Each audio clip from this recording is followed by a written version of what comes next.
papa narambwira ko nkunda, yambwiraga ko nkunda ariko nkubita nabwo ntabivuga ngo bona nkwanga wa gicucu. Banza utekereze uburyo isi ishobora kugukandamiza ikakujugunya mu cyondo cy'ubukene bukomeye, abantu bose bakaguhunga ndetse bakaguseka, ariko nyuma y'imyaka mike ukaza kuzamuka ukayobora isi mu butunzi n'icyubahiro bidasanzwe. Iki cyegeranyo kigiye kugushengura umutima, ariko kiguhe icyizere cy'ubuzima, kuko kigiye kukwereka inzira z'amahwa n'amarira akomeye abanyarwenya 10 uzi neza bo mu Rwanda banyuzemwo mbere yo kuba abami b'amafaranga mu Rwanda. Uraza kwiyumvira inkuru y'umusore wirirwaga ahetse isuka ku rutugu ateza amaboko abatamwitayeho kugira ngo bamuhe akazi aramuke. Nanone uraza kwibonera n'undi wakuriye mu mukungugu n'isima byo mu kiyede, intoki ze zuzuye ibisebe, yava mu kazi akarara mu kazu kenda kumugwira.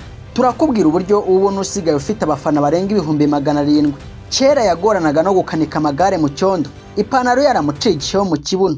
Uraza gutangarira abasore babiri batangiye mu rusengero badafite n'igiceri cy'itike mu mufuka, ariko ubu bakaba basigaye bakirigita ifaranga uko bwije n'uko bukeye. Wowe niza amatwi nkubonge ku buzima buteye agahinda n'amarira bano banyarwenya 10 banyuzemo, nawe bigutere kudacika intege. Nge nk'ibisanzwe n'indayamba Jean Claude. Ku mwanya wa 10 haraza umunyarwenya uzwi cyane witwa Kanyombya. Kayintakore uzwi cyane nka Kanyombya afite amateka asize ikiniga gikomeye mu mutima w'umuntu wese utekereza urugendo rwe rwari ruvanze n'ubukene n'intambara. Yavutse mu mwaka w'1964, avukira muri Repubulika Iharanira Demokarasi ya Kongo ahitwa Igoma, aho ababyeyi be bari barahungiye kera. Akaba yarize amashuri ye abanza muri ako gace, ariko akaza kugaruka mu Rwanda nyuma y'urugamba rwo kubohora igihugu, aho yari ari mu ngabo. Mu myaka ye y'ubuto yanyuze mu mibereho isharire y'ubuhunzi mu bihugu byo mu karere, ndetse aza kwinjira mu gisirikare, aho yamaze imyaka irenga 10 mu buzima bw'imirimo iremereye n'amakuba y'intambara, aho yabonaga urupfu mu maso ye buri munsi. Yabayeho mu buzima bwo kubura icyo kurya naho kuryama, umutima we wuzuye ishavu n'umubabaro by'amateka mabi y'igihugu. Abantu benshi bakabona ko azasazira mu kwiheba n'ubukene bukomeye, ariko koko iyo yagutindije iranagutegera. Kanyombya nigize areka ibyo bihe bimutsinde, ahubwo binyuze mu ishusho ye idahinduka n'urwenya rwe rwihariye. Kuri Kanyombya official amaze imyaka irenga 20 ari umwe mu bakinnyi bubashywe hano mu Rwanda. Ubu atunze amafaranga menshi, afite imibereho isobanutse muri Kigali, kandi asigaye ari inararibonye isurwa n'abana n'abakuze bashaka inama z'ubuzima. Inkuru ya Kanyombya ni isomo rikomeye cyane ry'uko niyo wanyura mu mwijima w'intambara n'ubuhunzi ushobora kubona umucyo mushya w'ubutunzi n'icyubahiro binyuze mu kwihangana n'impano Imana yaguhaye. Ibyo bigatuma aza kuri uyu mwanya. Ku mwanya wa 9 turahasanga Bijiyobijya. Binyuze mu mibereho ye y'ubusharire y'icyaro, aho amaboko ye yakoreshaga mu mirimo iremereye n'ingufu z'umubiri. Yavutse mu mwaka w'1998, avukira mu cyaro cyo mu karere ka Musanze, dore ko ari naho yize amashuri abanza. Umutima we wakunze gushengurwa n'isura ye n'uburyo agaragara. Byakundaga gukoreshwa n'abantu mu kumuseka no kumukwena cyane, ariko niyigeze abika inzika mu gatuza ke. Ubukene bwari bwaramuzengereje cyane ku buryo atashoboraga gutekereza ko hari umunsi azaba afite ijambo. Binyuze mu rwenya rwubakiye ku ishusho y'icyaro kuri sheni ya Bijiyobijya Empire, uyu mugabo ni umwe mu banyarwanda bahembwa akayabo k'amafaranga. Amarira y'agahinda k'abamusuzuguraga kera yarahindutse, ubu basigaye barira kubera ibitwenge bikomeye abatera mu maso yabo. Bijiyobijya atanga isomo ryo kumenya ko niyo isi yagufata nk'aho utagira agaciro cyangwa icyo wimarira, Imana ishobora guhindura ibyo abantu bapinga.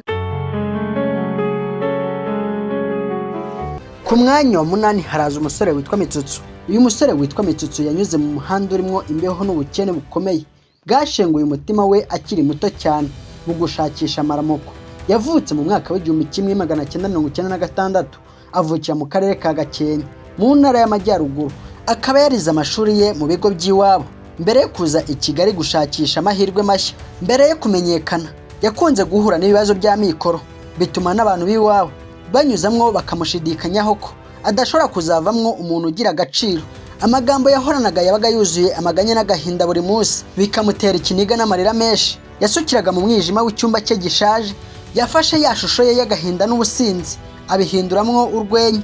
Ubu akurikirwa n'abantu benshi cyane, akorana n'abamamaza bakomeye, ndetse aherutse no kwereka abafana be inzu ye bwite ihenze cyane yiyubakiye kubera amafaranga y'urwenya.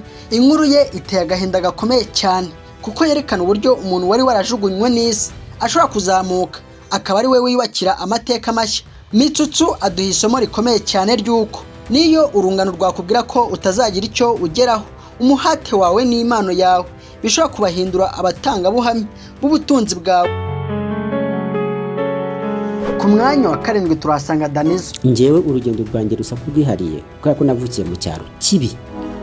Nkubwira ngo mu cyaro kibi, ucyumve ngo mu cyaro kibi. Danizo yanyuze mu mibereho ikomeye cyane, aho guhumeka umwuka w'ubukene byasaga nkaho ariyo turufu ye. Mu myaka y'ubuto cyane yavutse mu mwaka w'1999, avukira mu karere ka Burera mu ntara y'Amajyaruguru, aho yize amashuri abanza n'ayisumbuye mu buryo bw'ubukene bukabije kubera amikoro make, ndetse inyigo ye ayishyira cyane mu gushakisha ubumenyi bw'ikoranabuhanga n'amashusho binyuze mu biraka. Intangiriro ye mu by'urwenya yari ishaririye cyane kuko yaburaga n'amafaranga yo gukodesha kamera.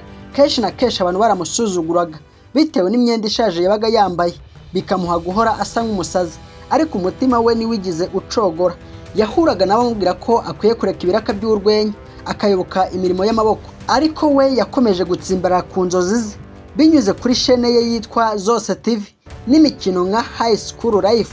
Danizo yabaye icyitegererezo cy'abasore n'abakobwa batuye mu Rwanda. Ubu afite amasezerano menshi cyane yo kwamamariza amaduka n'ibigo by'ubucuruzi byinshi bimuha amafaranga menshi atigeze atekereza ko yagira. Inkuru ye idufasha gusobanukirwa ko umuntu usuzugurwa n'isi kubera amikoro make igihe kimwe ashobora guhinduka inkingi ya mwamba akabera icyitegererezo buri wese.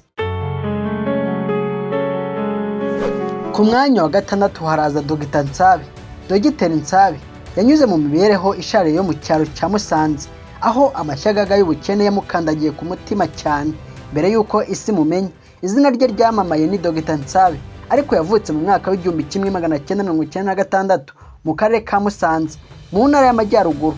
Akaba yarize amashuri abanza n'ayisumbuye mu kigo cy'iwabo, aho yaje kumenyekana cyane ari umwana ufata mu mutwe. Yakunze gukora mu mafilime atandukanye akinira ubuntu, aho yagendaga n'amaguru ibirometero byinshi kugira ngo ahabwe umwanya w'ubuntu utamuha n'itike. Umutima we washengurwaga kenshi no kubona abandi bakinnyi bakomeye bazanirwa ibyo kurya n'amazi meza, we akaba yicaye mu gicucu cy'inzu mu mbeho n'inyota. Agahinda ke ntiyagatuye abantu, ahubwo yakagize imbaraga zo gutangiza chaîne ye yitwa Dr. Nsabi kuri YouTube. Ubu urwenya rwe rwamuhaye ubutunzi bufatika, bituma agura imodoka ye kandi abaho mu buzima bwiza bugaragara mu ruhame. Iyo ubonye umubabaro yamiraga kera n'ishema afite ubu, urarira kubera ibyishimo n'icyizere ko nta muntu ukwiye gusuzugura.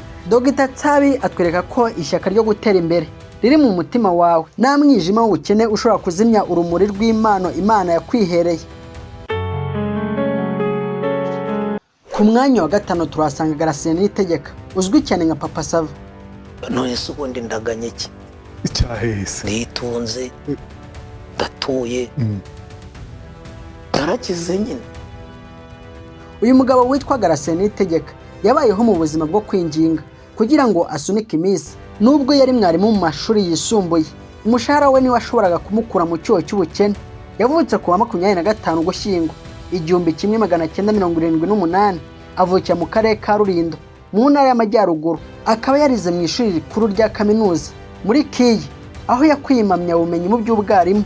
Umutima we wakorogwaga n'ishavu kubera guhora afite amadeni atarangira mu maduka n'ibirarane by'inzu, bikamushengura umutima cyane. Nk'umuntu wize, abantu benshi bamufataga nk'umuntu wacitse intege, ndetse bakabona ko ubuzima bwe bwamaze kurangira mu bihano by'ubukene n'akaga. Ariko uyu mugabo yaje kubona mu rwenya urugi rushya rwamukinguriye amarembo y'ubutunzi n'icyubahiro bidasanzwe binyuze muri chaîne ye izwi cyane nka Papa Sava. Yubatse ubutunzi buhambaye butuma abasha kwigura imodoka ihenze n'inzu nziza ye bwite. Kuri ubu akaba ari umuntu wamamariza ibigo bitandukanye. Gratien aduha isomo ryiza ry'uko niyo amashuri n'akazi bisanzwe byakubera bito cyane, impano y'Imana iri mu mutima wawe ishobora kukubera amarembo yo kuzamuka igasiga isi yose itangaye. Ku mwanya wa 4 haraza Nyaxo. Olivier Muhire, uzwi nka Nyaxo, azi neza icyo bita kurara utariye no kuburaho ukinga umusaya kubera guhora mu bukode bw'akazu gashaje yavutse mu mwaka w'igihumbi kimwe magana cyenda mirongo icyenda na karindwi, avukira i Gikondo mu mujyi wa Kigali, ari naho yagiriye ibihe bikomeye by'ubuto n'amashuri abanza ndetse n'ayisumbuye. Yize mu buryo bugoye akora akazi k'amaboko. Imyaka ye y'ubuto yayimaze mu mukungugu n'isima by'ubwubatsi, aho yakoraga akazi k'ikiyede, akazi karangira agasubira mu rugo ananiwe cyane, intoki ze zuzuye ibisebe. Umutima we wakorwaga n'ishavu iyo yabonaga abandi basore bagenzi be bambaye neza, babayeho mu buzima busobanutse, mu gihe we yabaga asa n'uwibagiranye mu rwego rw'abakene baciriritse. Ariko nyuma y'uwo mukungugu wose wamujyaga mu maso harimwo ishusho y'umunyabwenge ufite urwenya rwashimisha imitima y'abantu bababaye. Yatangiye gukina urwenya nta mutekano w'amikoro afite, rimwe na rimwe akabura n'amafaranga yo guhaha umugati cyangwa kubona imyenda yo kwambara imbere ya kamera. Ubu Nyaxo yarahindutse, yinjiza amadolari menshi cyane buri kwezi, ndetse na rwa rurimi rwamusekaga rwasigaye rutangarira ubushongore bwe. Inkuru ya Nyaxo ni ikimenyetso kigaragaza ko nubwo isi yaguhata umwanda n'umubabaro, amateka yawe ashobora guhinduka igitabo cy'icyizere cyiza cyasomwa n'isi yose. Ku mwanya wa gatatu turahasanga Bamenya. Ni gute nyoko nari umutaka afite ukaba ugiye kugura umukobwa imodoka amakonta ngo surprise. Benimana Ramadani yanyuze mu muhanda ugoranye, ariko niyigeze areka intege nke zimutsinde mu rugamba. Uyu mugabo yavutse kwa 25 Ukuboza 1991, avukira mu gace k'i Kanombe mu mujyi wa Kigali, aho yize amashuri abanza n'ayisumbuye, aza kuyacikiriza bitewe n'ibibazo by'ubukene bwatumye anyura mu mirimo myinshi y'amaboko. Mbere yo kuba uwo tuzi uyu munsi, yari umusore wakanikaga amagare, aho icyo yakoraga cyose cyari ugushaka icyo yishyira mu nda gusa. Hari igihe yabaga yabuze n'amafaranga y'itike yo gutaha mu rugo, agasigara asenga Imana imuhe umugisha w'umugira neza, umubera umucunguzi mu mwijima. Abantu benshi ntibashoboraga kwemera ko uyu muhungu wari uzwiho kugira isura ishaje n'imyenda isa nabi cyane yashobora kuzaba icyitegererezo cy'ubutunzi n'icyubahiro. Nyamara umuhate we wamuhaye imbaraga zo gukora shene yitwa Bamenya series. Ubu ifite abafatabuguzi barenga 700,000. Iyo urizwa n'urwenya rwe, ugomba no kwibuka ko inyuma y'icyo gitwenge harimwo umutima wigeze gushengurwa n'agahinda k'ubukene bukomeye bwashakaga kumubera urwobo rw'iherezo. Bamenya aduha isomo ryo kumenya ko niyo umuhanda waguhata amakuba, gusonza bitavuze gupfa, kandi impano yawe ishobora kugukura mu cyondo ikakubera zahabu itazigera ishonga na rimwe. Ku mwanya wa kabiri turasanga Japhet Etienne.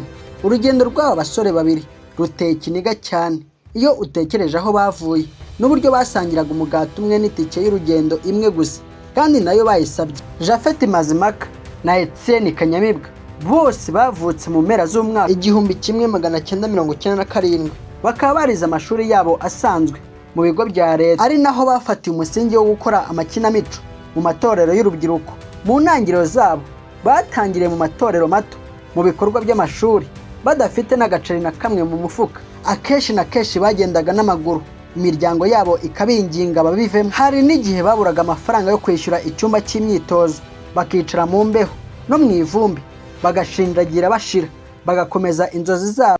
Akenshi na kenshi barasuzugurwaga cyane, abantu bakababwira ko ibyo bakora ari ubusabusa budashobora kuzababera umuyoboro w'imibereho myiza cyangwa ubutunzi. Nyamara urukundo rw'ubuhanzi n'ubwiyunge bwabo byabaye umusingi ukomeye w'urwenya rwitwa Bigomba Guhinduka, rwahinduye u Rwanda rwose. Ubu ni ibirangire bikomeye bikorana n'amabanki akomeye n'ibigo by'itumanaho, bakaba basigaye bahembwa akayabo k'amafaranga buri munsi biturutse ku kwerekana isura yabo. Urungano rwabo ni igihamya cyiza cy'uko ubufatanye bufite umutima n'umuhate bishobora gusenya urukuta urwo ari rwo rwose rw'ubukene n'agahinda isi yose yaba yarashyize imbere yanyu.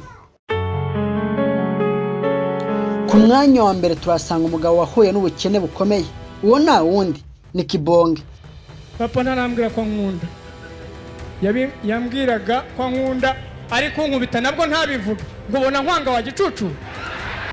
Umutima w'uyu musore uza agaciro k'umunyu w'icyuya n'amarira by'ubukene byamuhuriyeho mu mihanda ya Kigali akiri umuyede uhembwe nica n'ikiza. Amazina ye ni Mugisha Emmanuel. Yavutse kwa 25 Nzeri 1991, avukira mu yahoze ari komine Bicumbi, ubu ni mu karere ka Rwamagana. Akaba yarize amashuri abanza iwabo, ariko aza gukomeza amasomo ye mu mashuri yisumbuye mu buryo bugoranye cyane bitewe n'amikoro make y'umuryango.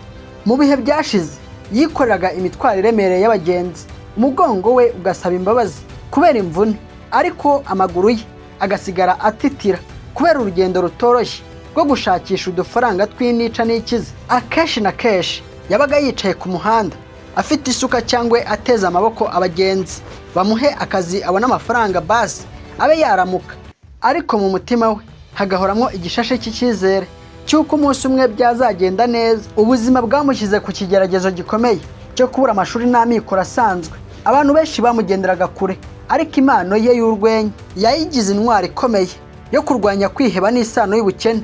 Uyu munsi wa none iyo ubonye uburyo asigaye ayoboye ishene yitwa Umuturanyi TV, agatunga inzu ye bwite n'imodoka zihenze, bitera ikiniga n'amarangamutima ahambaye. Kibonge yahinduye imirwano y'agahinda ayihinduramo intsinzi, maze asiga icyizere ku rubyiruko rwose ruri mu kwiheba. Yerekana ko niyo wavukira mu cyuho cy'ubukene bukabije ushobora kwiyubakira ubwami bw'icyubahiro. Mu buzima bubi tekereza ko niga nko mu mwaka wa 4 segonderi narariraga ibidodoki byonyine bikanuye, nta n'ikijumba nta n'igisha.